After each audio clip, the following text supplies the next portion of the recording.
Hi, my name is Cameron Haynes, and I am the owner and operator of Mobile Body Scans. Today, we are going to go through a coach's induction or interpretation where I'm going to help you guide a conversation through an in-body interpretation while you hire one of our machines. So, as part of this, you can follow along with an interpretation guide that I've left with the machine, but also you can just follow this and go off your own information, because at the end of the day, as a coach or individual that has this machine, you have your own information. That is part of the reason I started Mobile Body Scans, is so that I am not influenced, or the scanner, reporter, interpreter is not influencing the individual. You know your client to the person that has done the scan with you better than I do in any possible way. What I'm going to do is I'm just going to share my screen of my own personal in-body scan. Now, this is in the Look in-body web perspective. Now, this is, you're either going to be looking at this on the client's mobile phone, or if you have got a printout, or even if you're looking in body web, you are going to be going into this here. If you needed to find this, I'll just go through that quickly. You'd be able to go in here, you'd be able to see the scans that have been done. You could also search. So for me, I've entered my name, so I could look up Cameron. Alternatively, if you did not and you have not yet entered names, you would enter their ID. So for me, it's my mobile number of 0404307448, and it is going to come up with me. You would then come across to the report function and hit the button there, and it's going to upload it here.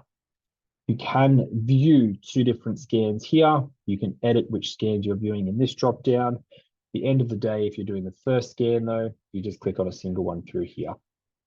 Now, once you're at this point, there is key points that we should be looking at. The first key point is always going to be this muscle fat analysis here. And these are, of course, your weight, skeletal muscle mass, and fat mass.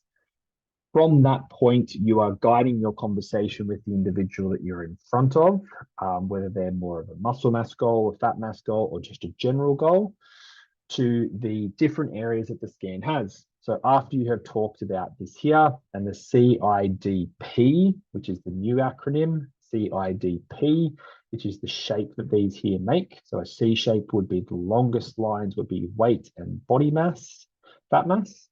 And then if it was a D shape like this scan here is roughly, you would see the longest line being the middle.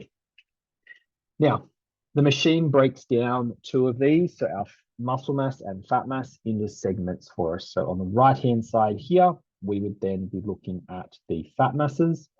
In terms of this is the kilos in each of those segments, and this is the percentage that is relative to me in my height, age, weight category, okay? All that means, and the best way to look at this is 200%. So I could halve that number. So if you wanted to be talking to someone about we know spot reduction isn't possible, but what sort of amount of fat mass could be lost from each area of their body, you would be able to categorically say you could lose half of that to get to 100%. It is, of course, possible to be below the 100% mark, but generally we're trying to guide to that 100%.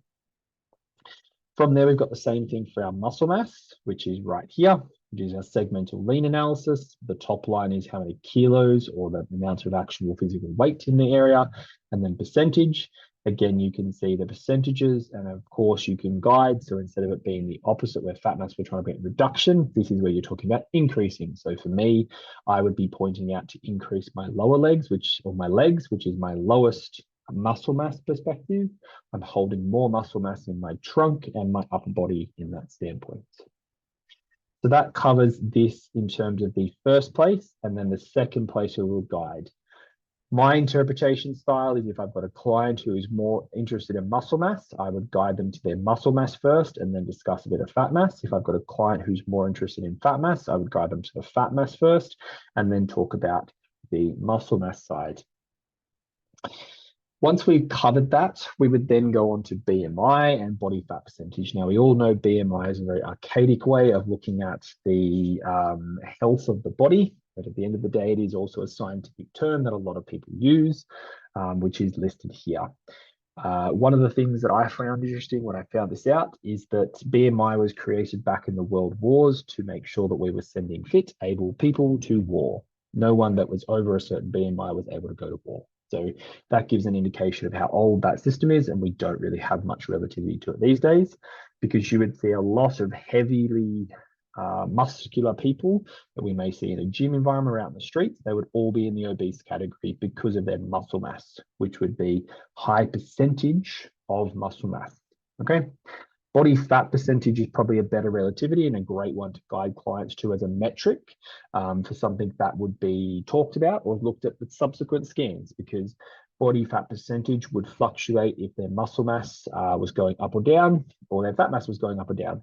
It is partially also affected by their hydration, so just be monitoring that in terms of someone could lose a lot of fat, body fat percentage, but it might be just liters of water. Again, it's something that we as professionals need to be guiding in that standpoint. From there, for me, I guide people to the segmental circumferences, which is point number 5. So we've got the first point of CID in this one up here. From there, we would go to 2 or 3, which is muscle mass or the segmental. Number 4 is our BMI body fat percentage. Number 5 is segmental circumferences. The machine takes the segmental circumferences at the very widest point of each of these areas. It is not like doing a tape measurement that you measure from a certain point down. This machine is purely looking for the widest cylinder or the widest circumference on any of those areas. So it is a true circumferential change at the widest possible point, which is a good thing to let your clients know about. Point number 6 that I would generally go to is visceral fat. Of course, visceral fat is those the fat that's sitting around our organs. The machine separates it into 2 different categories. This here stops at level 25. So someone who's 25 or higher at the current point, they are in a standpoint that is higher than the machine calibrates in some standpoints. So 24 and below, we can use as a metric. There is no like 2 kilos is at each point. It is about density and also volume theoretically. So we just try and guide people to look at that number as if they're getting it below 10. That's the end aim. From there, we get into the juicy parts, which you can go a bit further into if you wanted to. But realistically, we've got intercellular water, which is the muscle that's held inside of our muscle masses. To me, in my interpretation history, we want to be seeing this as a high thing. That's showing that someone's got high sarcoplasmic fluid. So it means their muscles are not dry or very not holding much water or fluid in some ways, which is, from that perspective, you may see someone that has a very high water level in this. And what high is relative to each person. Do be cautious, or you can use this scale here, but at the end of the day, it is a relativity of 100%. So for me, I'm 130-ish% of muscle mass. So realistically, I should be 130% over here, which is about right? So there's different ways to look at this, but the basics are we want to be seeing this number quite high. That's the fluid inside the muscles. The extracellular water is the fluid that's outside of that. This is one that is showing probably more the hydration of a person's body. And we are able to sort of see, and you may see on an odd occasion, that someone is at a very high amount, and in terms of their ECW ratio down here, which is something we'll talk about a little bit later. If that is at 0.4 or over, they have a demons, and they will be down the bottom here in the in-body score. It will not give them a score. It will say seek professional guidance. That is purely because the demons are, there's a massive list of things from hearts and other stuff to come through with that. But the basics of it is here, we want to see this reasonably high. If you see this low, it is a good indication that the client is either doesn't have enough salt in their diet, so they're not retaining water, or, salt and electrolytes, I should say, or they are just generally a dry person. Now, caffeine intake and other things like that can affect it, but basic guidelines is you want to see that number higher for people that are hydrated. Base metabolic rate, I shouldn't have to talk much about this. It's the coma, how many calories someone burns in a coma. Down the bottom, we've got the recommended calorie intake. So again, you've got those different relativities there. Each of you have got your own interpretation on that, but there's 2 different points there. Bone mineral content from an in-body perspective is not bone density. It is a relativity to bone density for sure, but the in-body machine is able to pick up only key bones, so femur, pelvis, a few other areas, from my knowledge, that are in that. So we want to see that high, but it is not particularly bone density in the standpoint. If someone's going to get bone density scan, it is going to be more comprehensive than what this is in that standpoint. But you still have an understanding to be able to go, if that's increasing, then their bone density or bone mineral content is increasing as well. Body cell mass is a really good one to point out to clients. The idea of the body cell mass is how much healthy cells. So if you have more unhealthy cells in your body, the impedance of your body is higher, which means there is less healthy cells, which that number will be lower. It is pretty much picking up all of the cells, so muscle, fat, all that sort of stuff, what are healthy in that standpoint. The arm circumference and arm muscle circumference is an average of the above circumferences. The idea of this is to demonstrate to the client how much difference there is between their internal circumference of their muscle and the external of their arm. There is some science behind if this is over 10 centimeters, that there is a hormone issue in the body, especially in women. But again, just use it as a basic thing. If you want to go further into it, do some research. There is plenty of research sites out there. Even look up through InBody through their tests. The next one, of course, we mentioned slightly before, is the recommended intake. It's just an addition. It's a basic calculation of that sort of neat calculation that we all sort of know about in the industry. The last few things that you can point out. So 0.7, 8, and 9 is the InBody score. I personally hate this. The InBody score perspective, if you have an interpretation guide with you, it's like if you are 65 or less, it indicates the possibility of being out of balance in a muscle to fat ratio, generally requiring nutrition and exercise intervention. Very harsh wording when most of our clientele and population are in that area. 70 to 79 is generally considered an average person and reasonably balanced. The general is not in that perspective. 80 to 84, those who are active and look after their diet and exercise regimes, and then 85 plus, predominantly found in a well-trained individual, usually indicative of a well-balanced body. So it's just too harsh in my perspective because most people are not in the 80s.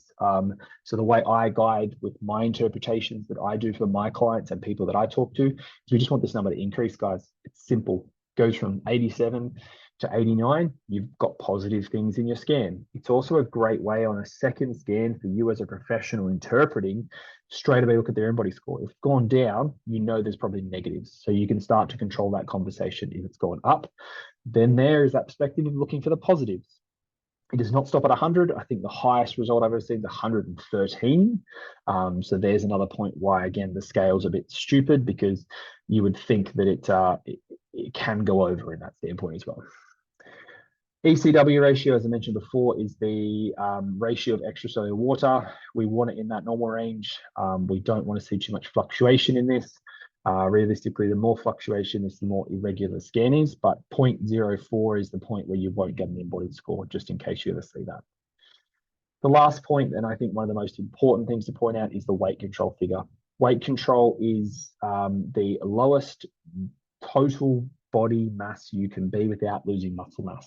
Unless it gives you a muscle control positive here, where it would be saying you should gain, say, 2 kilos of muscle mass and then lose 7 kilos of fat mass. That's showing that compositional change. But generally what you're going to see is that the muscle control is 0 or very minimal.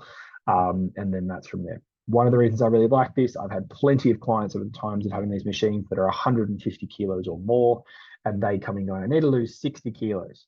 But the machine is able to calculate it down and go, look, without losing muscle mass, you are going to need to be this amount, which might only be 20 kilos. It's much more palatable. It's a great sales point. Any of those things that comes together to be able to show someone that perspective. And it also gives a good indication of, what is it? For me, I do definitely have a few kilos to lose, but I like to look at within 10%, right? So for me, I'd be in that category because 10% is a perspective that I've seen most people be able to get to over a time. Really chasing this down to like 91.1, it always fluctuates a little bit, but it's a good guideline of where you need to go. So again, the points on the InBody perspective is number 1, we cover the fat, muscle, so muscle fat analysis. Number 2, we break off into the segmentals, whether that be the fat analysis or the lean analysis. Point number 3 is we talk about the calculated analysis, so BMI, maybe why we won't use that as a scale anymore, body fat percentage and why that's a better metric.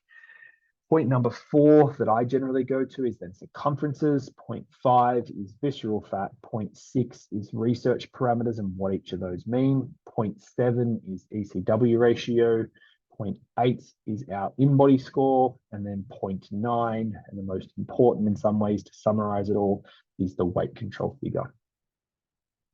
Now, if you have any questions, feel free to reach out to me. I am here to support anyone that is hiring our machines. At the end of the day, I have a lot of knowledge with 10 plus years in the fitness industry and I don't know, 6 years at the current point, 5 years with these machines at the time of this recording. So if you have any questions, let me know. You should have an in-body interpretation guide that went with it. There is basic information inside of here, guys, that you can be looking at as well. But the major thing I want to say out of this, do not try and interpret like I do. At the end of the day, that is the reason this business has become about. This interpretation is your interpretation for your client. You know what their goals are. You know what they're looking for. So guide them through the information that way. If you don't want to talk about a certain point or you don't think it's a valid point to talk about with the client, don't talk about it. That's the beauty of interpretations. But also the biggest thing is when you're doing a second scan, you know what's occurred between those 2 points, or talk to them about what's happened between scan 1 and scan 2. There is so many valuable points there and so many things that you can be doing. And again, I hope that you're getting value out of this for your clients and able to use this to help better their journeys, because that is the endeavor of this business. Any questions, reach out to me or my team, and we'll go from there. Have a great day, guys.